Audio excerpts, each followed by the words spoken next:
Mga kababayan, mga katambay, kamusta po? Nagbabalik na naman po inyong lingkod, si Katambay Manong po, para po magkomento po sa inyo. Samahan niyo po inyong lingkod, magkomentuhan po tayo. Magandang umaga po muna sa inyo, tanghali, hapon, gabi, at madaling araw po sa ating lahat. Sana po nasa maayos po tayong kalagayan, mga kababayan. Ito po, umpisa na po natin mga tambay. Ito po ngayon, pumuputok po ito, lumalabas po sa mainstream media at sa social media na pati pala ang AFP o ang militar o military ay nasasangkot din po pala sa anomalya na napakalaki. Bilyon. Hindi po bababa ng 15 billion ang inaakusa po sa kanila. Ayon po rito sa balita. 15 billion ghost project po ng militar ng AFP. Kaya pala, mga tambay, kaya pala, mabango sa kanilang administrasyon ni BBM. Kaya pala.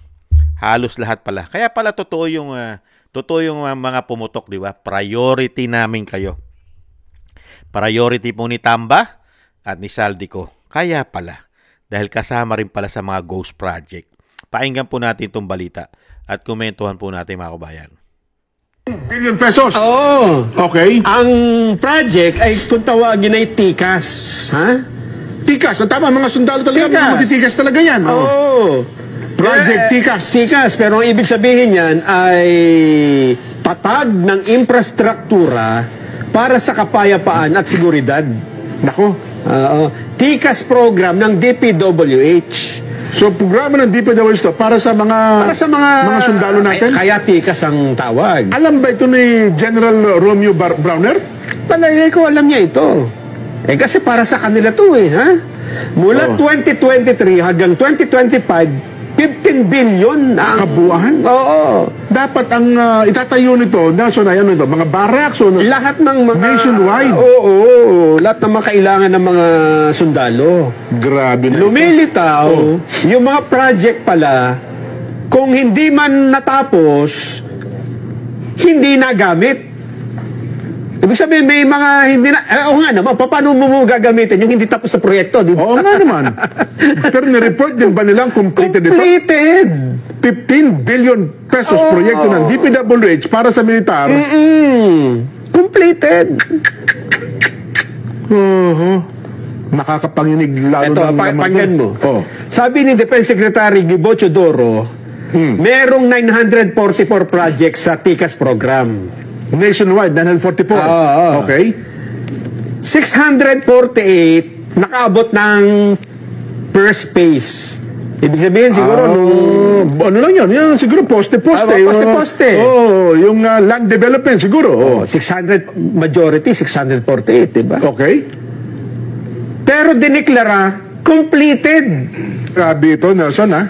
Hindi maliit na halaga, 15 billion. Sa sabihin, anomalya din pala ito. Anomalya. Sino kaya proponent nito, no? Sino kaya proponent? Diba? Pero ang gusto ko malaman ito, alam nga namang maaprubahan ng budget at may tayo yung building sa base ng sundalo, hindi alam ng opisyal. Siyempre, pipirmahan nila yan. Yung camp commander, yung kung sino man, di ba? Siyempre, aprobahan nila. Alam nga naman, pumasok doon yung construction worker ng DPW. May gagawa kami ito, wala kayong pakialam, ha? Yes. Baka kinulata ka ng M16 no, pagka nagkataon. Kaya nga. Malalim ito, Jen. 15 billion pesos. Oo. Okay. Ang project ay kung tawagin ay TICAS. Ha? Grabe, no? Grabe si TICAS. Mga proyekto po. Mga proyekto po ng AFP. Karamihan po hindi tapos pero dinideklara na tapos. At karamihan po ay ghost project. Ano na po nangyari, mga tambay? Hindi lang po pala mga congressman at senador at DPWH at COA, mga tambay, at ang mga contractors. Pati pala ang men in uniform, mga tambay. At kasama pa yata ang DND Secretary na si Gibo Chodoro. Hindi kaya? 15 billion, mga tambay. Magmula po ng 2023 hanggang 2025. Ganyan po kalaki ang nakuha na proyekto para po sa proyekto po ng AFP na tinatawag nilang TICAS. Mga proyekto nila. Nationwide po ito. Una-una sinasabi, lalagyan po ng proyekto, mga barracks at kung ano-ano pang kailangan ng ating mga kasundalohan. Pero, mga kabayan, first step pa lang.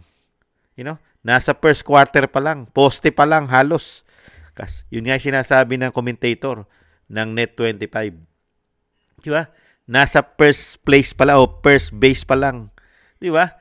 Nasa first quarter pa lang ang proyekto, pero dinideklara na finish na, tapos na para makolekta na yung pera.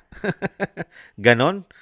Kamusta kaya? Kaya ba General Bronner at AFP DND Secretary, kaya pala hindi nyo maiwan at talagang ipaglalaban nyo po pala ng pitpitan ng yag balls ang presidente ng Pilipinas at si Tamba umano at si Saldico.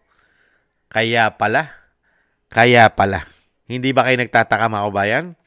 Talagang ang AFP at kapulisan ay talagang mas pinoprotektahan po yata ang mga magnanakaw sa ating bansa umano.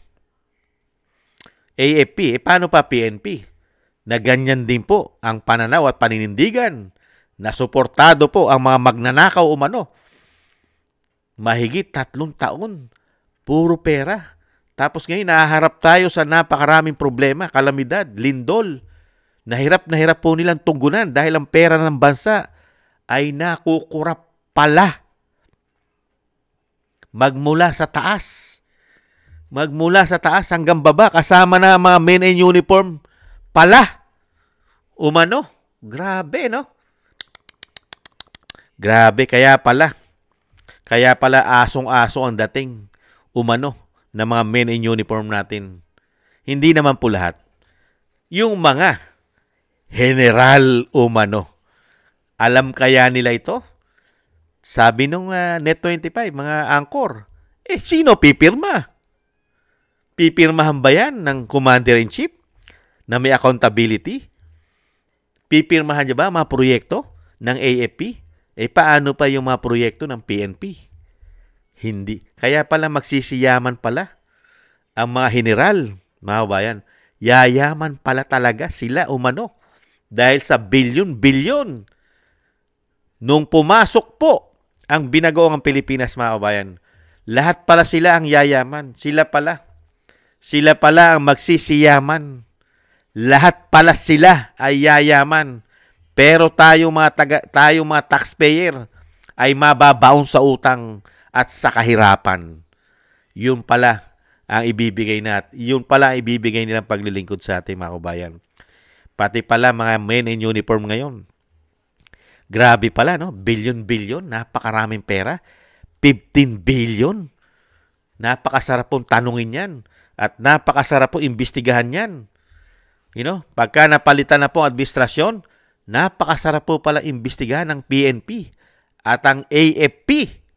Nakakakuha po pala yan ng napakaraming budget o pondo o proyekto. At ang tanong po natin, mga kabayan, sino kaya ang mga contractors nila? Sino kaya ang mga engineer sa DPWH na humahawak? Di po ba? Hindi lang mga senador at congressman, mga kabayan. Kaya pala nagtatakipan.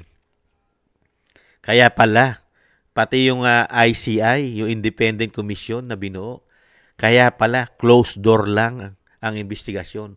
Hindi pwedeng ibulatlat at ipakita sa taong bayan. Kailangan nakasara, closed door. Kasi makikita ng taong bayan na hindi totoo ang talaga investigasyon. Walang patutunguhan pala ang investigasyon umano. Bakit? Ito, nakikita na po natin. Sino pa ngayon na hindi korap sa ating bansa, mga kabayan? Sino pa kaya ang hindi korap? Yung opisina ng Vice President na tinatamnan nila, tanging opisina na lang ng Vice President. Ang hirap na hirap silang bigyan ng korupsyon, pero pilit nilang sinasabi ang Vice President ay korap ang kanya opisina. Nakita nyo po? Pero yung programa ng Vice President, nakita nyo, walang mga ghost project. Yung ginawa niyang mga satellite, lahat ay nakakatulong sa buong bansa. Luzon, Visayas, Mindanao. lalong-lalo sa trahedya. Hindi po ba? Samantalang ito, AFP, mismo sa kanila na lang. Kanila na mismo. Mga kabayan, kanila na, sa bakod na nila. Sa bakod na nila ang proyekto. Nagiging ghost project pa. Gumising na kayo. Mga men in uniform, ganyan ba ang sasabihin nyo? Nasasaluduhan nyo umano? Yan ba ang inyong mga general na mukhang nagsisiyaman at mukhang nagiging bilyonaryo yata o milyonaryo ang inyong mga general? Hindi kaya? Samantalang kayo, nagpapakamatay sa sweldo. Samantalang sila, yumayaman umano. Saan? Bilyon-bilyon. Easy money. Pera ng taong bayan. Ibang klase ka. Ano kaya masasabi ni General Bronner? Ano kaya masasabi ni General Bronner sa pumutok na ito? 15 billion. Siyempre, meron bang aamin? Walang aamin kahit tanggalan mo ng yagballs yan. Never umamin. Wala naman pong umaamin na magnanakaw. At never pong umamin, lalo-lalo kung sinungaling ka pa. Di ba? Yan ang kakambal niyan eh. Ang magnanakaw, ano kakambal? Sinungaling. Ang sinungaling, magnanakaw. Hindi po ba? Kaya dito pa mga bayan, kaya pala napakadali nilang inaipatapon. Napakadali pala nilang naipatapon sa buwatan ang ginawang kidnapping umano sa dating Pangulong Duterte para maipatapon sa dahig. Ito pala yon. Ito pala. Kaya pala sunod-sunuran sila. Kahit po ang ating soberenya, kahit mapahiya ang ating bansa, may sarili tayong soberenya, at merong commander-in-chief na hindi binigyan ng due process at hindi man lang ipinagtanggol ng mga men in uniform na dating commander-in-chief na ganun ang ginawa. Kidnapping. Kaya pala sunod-sunuran sila. Dahil pala sa napakalaking pera ni Tikas. Kaya pala AFP Tikas. Tikas pala ng pagmumuka nila. Sobrang tikas pala at kapal ng pagmumuka nila umano. Kaya pala, ganun na nangyari kay dating Pangulo. Mga bayan, wala man lang nanindigan na general sa dating Pangulo para ipatapon nila. Wala man lang nanindigan at lumaban na bigyan ng due process ang dating Pangulo sa ating bansa bago ipatapon sa dahig sa Netherlands. Wala. Kaya pala, napakadali nagawa ng paraan. Kahit po baliin ang proseso ng batas. Dahil dito pala, umano, sa bilyong-bilyong nakukuha at napapakinabang proyekto umano na napupunta sa Ghost Project. AFP pa lang yan. Wala pa ang PNP, mga kababayan. Unbelievable. Kaya, ano pa ang aasahan natin sa mga men in uniform? Sa tingin nyo, ang mga men in uniform natin, lalo-lalo ang mga general umano, ito po ba'y maglilingkod pa sa atin? Sa ating bayan? Sa ating mga Pilipino pa ba? Naglilingkod ngayon ang matataas na general? Lalong-lalo umano sa AFP. Wala pa yung PNP dyan. Mga kabayan, naglilingkod pa ba sila sa Pilipino? O naglilingkod na sila sa pondo ng taong bayan? Sa pera na lang kaya sila naglilingkod ngayon?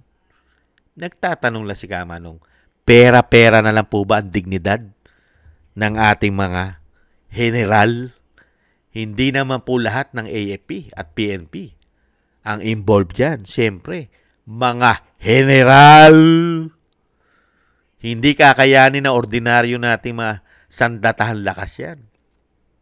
Puro may estrella sa balikat ang mai-involve dyan umano. Hindi po ba? Sila ang sinasaluduhan. Sir. Kaya pala kiyaman-yaman ni Sir. Kaya nga may pumuputok, di ba? Marami na raw condominium si Sir. Yan ang pumuputok sa social media. Totoo kaya yun, Sir? Sir Bronner, General, marami na raw po kayo ari-arian na ipatayo. Mga condominium. Totoo kaya yun? Yung sinasabi sa social media. Nagtatanong lang si Kamanong, bigla palang yumaman kaya? Napakasarap silipin ng salin. Kung bakit? At napakasarap imbestigahan, lalo-lalo na kung mapapalitan na administrasyon. Lalabas ang mga baho nito. Lahat po lalabas ang baho nito. Lalo-lalo po ng pagpasok ng binagoong Pilipinas. Kasama pala ang mga general sa napakaraming pera, mahigit 3 taong, hindi maipaliwanag bakit walang programa at proyekto, pero isang damukal ang pinondo nila sa mga proyekto ng ating bansa.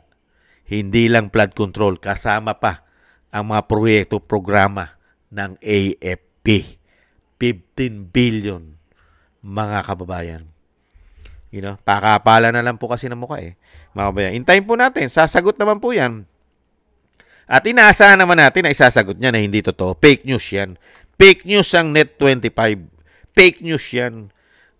Totoo yan. Pero, malalaman naman po ng mga men in uniform natin yun Kasi sila ang makakita sa mga proyekto ng mga general at ng Secretary of National Defense na si Gubo Teodoro. Sila makakaranas dyan at makikita nila kung ano ang mga proyekto na inumpisahan na hindi natapos ng kanilang mga sir. Hindi po ba mga kabayan? Yan po mga kabayan, bistadong-bistado na pala sila. Kaya pala mga tambay, kahit yung sinasabi po natin, kahit tanggalan mo po ng yag balls at putulan mo ng leeg, ay hindi pala aalis at hindi iwanan ang administrasyon. Pagka ganito pala kalaki ang karga-karga, bilyon-bilyon pala ang napapakinabangan nila umano. Ganyan na po pala ngayon sa ating mga men in uniform, mga generals. Hindi naman po lahat. Kawawang-kawawa po yung mga men in uniform natin na nagpapakahirap at may dignidad, samantalang ang kanilang mga general ay yumayaman, nagbubuhay, hari rin mga tambay, sagana-sagana sa pera ng taong bayan pala. Mga kabayan, ibang-iba, no? Hindi po nangyari yan. Hindi kailanman nangyari yan sa panahon ni dating Pangulong Duterte. Kaya pala, napakadali nila pagtaksilan. Napakadali nila maging hudas sa dating Pangulo. Dahil po, walang iniwan po yan kay Judas. Kaya palang ipagpalit sa pera ang kanilang mga dignidad. Pera ang mga Judas umano. Kaya pala, mga kabayan. Yan po mga kabayan, ang pumutok na balita, mga kabayan. Hindi lang po ang mga politiko at magmula sa palasyo ang sangkot sa mga ghost project, mga kabayan. Kasama pala ang mga men in uniform. Ayon po sa Net25. Maraming salamat po mga tambay. Nakakalungkot na balita. Ganito na nangyari sa ating bansa nang sila na po ang nanungkulan. Iba, lahat po na sila, lahat na pala sila halos, pati kasama pala ang ating mga tagapagtanggol ay nakikinabang pala sa pera ng taong bayan. Nakakalungkot ang ating bansa. Tama pala sinabi ni Vice President. Ang ating bansa ay nasa basurahan na.